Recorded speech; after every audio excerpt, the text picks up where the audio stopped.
అందరికీ నమస్తే అండి. చాలా రోజుల తర్వాత జోగి రమేష్ ఒక ప్రెస్ మీట్ పెట్టి చాలా శుద్ధపోస మాటలు మాట్లాడుతున్నాడండి. అసలు మేము చాలా అమాయకులం అండి. మేము మా కుటుంబం కూడా చాలా గొప్ప కుటుంబం. మేము ఎలాంటి ఇబ్బందులు ఎవరిని పెట్టలేదు. ఇంకా చాలా మాటలు మాట్లాడుకుంటూ వచ్చాడు. ఒకసారి ఏమని మాట్లాడుతున్నాడు వినిపిస్తా. ఫస్ట్ వాళ్ళ భార్య ఒక వీడియో వైరల్ అయింది. ఆవిడ ప్రార్థన చేసుకుంటున్న వీడియో ఒకటి సోషల్ మీడియాలో విపరీతంగా వైరల్ అయింది. దానికి సంబంధించి మాట్లాడుతున్నాడు. ఒకసారి వినిపిస్తామని అంటే మత మార్పిడి అంటే ఎంత ఘోరమైన. నా భార్య బైబిల్ చదివితే తప్ప అని అడుగుతాం. యేసుక్రీస్తు బోధనలు వింటే తప్ప అని అడుగుతాం. తప్పేమీ కాదు.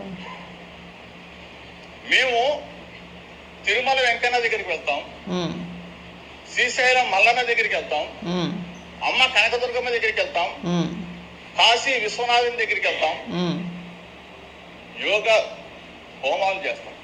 అన్నిట్లో మా భార్య పాల్గొంటుంది. మాకేమో ఇక్కడ ఎర్రిపప్ప అని చెప్పేసి ఏమైనా రాసుందో ఇక్కడ నుదుటిపైన ఏమన్నాను. మేము అంత ఎర్రిపప్పలు ఏమీ కాదు. మీరు ఏ దేవుణ్ణన్నా పూజించుకోండి, ఏ మతాన్నన్నా నమ్ముకోండి, ఎవరికి అభ్యంతరం ఏమీ లేదు ఇక్కడ. కానీ మీరు యేసు ప్రభువుని నమ్ముకున్నారు, మేము కాదనట్లేదు, మేము తప్పు పట్టట్లేదు. నువ్వు నీ కుటుంబ సభ్యులు కనకదుర్గమ్మ గుడికి వెళ్ళి కనకదుర్గమ్మ పైన అంటే ఆ గుడి సాక్షిగా అక్కడ నువ్వు ప్రమాణం చేసావు కదా, ఎందుకు చేసావు? మరి అన్ని దేవుళ్ళని పూజించే నువ్వు ఆ రోజు కనకదుర్గమ్మ గుడికి వెళ్ళకుండా మీ ఇంట్లోనో లేదంటే ఏదైనా చర్చికి వెళ్ళి ఆ చర్చిలోనో యేసు ప్రభువు పైన ప్రమాణం చేసి చెప్తున్నాను అని ఎందుకు అనలేదు నువ్వు?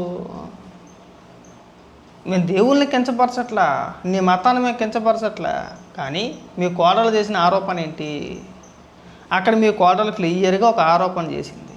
వీళ్ళు పెళ్ళికి ముందు హిందువులుగా నటించారు, మాతో మాట్లాడినప్పుడు మాతో సంబంధం కలుపుకున్నప్పుడు ఇంట్లో దేవుడి ఫోటోలు ఉన్నాయి, అంటే హిందూ దేవుళ్ళు దేవతల ఫోటోలు ఉన్నాయి. పెళ్ళి అయిన తర్వాత రోజు రోజుకి తీయడం మొదలుపెట్టారు. అలాగా కొన్ని రోజులు పోయేసప్పటికి మొత్తం ఫోటోలు అన్నా తీసేసి కేవలం ప్రభు ఫోటోలు మాత్రమే ఉండేవి. అయినా కానీ మేము పెద్దగా పట్టించుకోలేదు. నా మానాన నేను పైన నా గదిలో నేను పూజ చేసుకుంటానంటే దేవుడి మూలన అగరబత్తీలు వెలిగిస్తే ఇంట్లో శవం కాలిన వాసన వస్తుంది, ఏదో శవం చుట్టూ ఉన్నట్టు ఫీలింగ్ కలుగుతుంది అని చెప్పేసి నాతో మా మామగారు అంటే నువ్వు జోగి రమేష్ అన్నాడని చెప్పేసి ఆవిడ ఇచ్చిన కంప్లైంట్లో ఆ ఎఫ్ఐఆర్లో క్లియర్గా మెన్షన్ చేసి ఉంది. మరి దానికేం సమాధానం చెప్తావు? దానికి సమాధానం చెప్పాలి కదా. అసలు మీ భార్య ప్రార్థన చేసుకుంటున్న వీడియోని ఎవడో తప్పే పట్టలేదండి. ఎవడు తప్పు పట్టాడు? అసలు ప్రార్థన చేసుకోవడం తప్పు కాదు, చర్చికి వెళ్ళడం తప్పు కాదు, మీరు యేసు ప్రభువుని నమ్ముకోవడం తప్పే కాదు. అసలు ఇక్కడ మేము అడిగేది అది కాదు.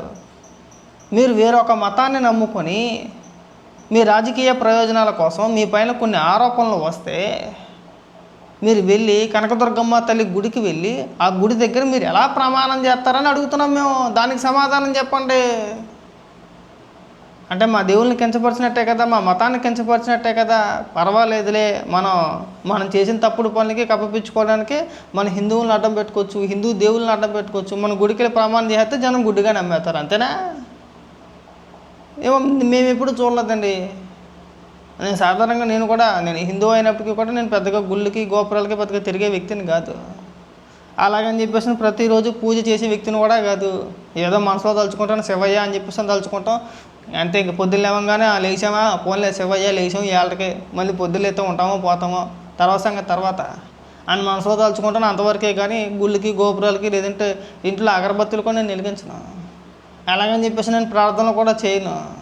ఎందుకు చేయను అంటే నేను హిందువుని, నా మతం నాది, నా దేవుడు నాది, నా అభిమానం నాది. ఈ డ్రామాలు వద్దు. నేను అన్ని దేవుళ్ళని సమానంగా చూస్తానండి, నేను ప్రార్థన చేస్తాను. ఈ అప్పాభయకోలు వద్దండి. జనాలు ఎవరో నమ్మరు, నమ్మే పరిస్థితుల్లో కూడా లేరు. కాస్త మీరు అర్థం చేసుకోవాలి. ఇలాంటి పిచ్చి పిచ్చి డైలాగులు ఇంకెప్పుడు కొట్టుకుంటూ ఉంటారని కోరుకుంటున్నా. ఇంకా చాలా మాటలు మాట్లాడాడు. తెలుగుదేశం పార్టీకి ఆపాదించాడు, ఐటీడీపీ అన్నాడు, ఇంకోటి అన్నాడు. వాటన్నిటి గురించి చెప్పాలని ఉంది, కానీ దాదాపు 1 గంట పట్టుద్ది అన్నిటి మీద వీడియోలు చేయాలంటే. తక్కువ 1 గంట పట్టుద్ది. నెక్స్ట్ వీడియోలో ట్రై చేద్దాం. పూర్తి వీడియో చేయడానికి నెక్స్ట్ వీడియోలో ప్రయత్నం ఖచ్చితంగా చేద్దాం.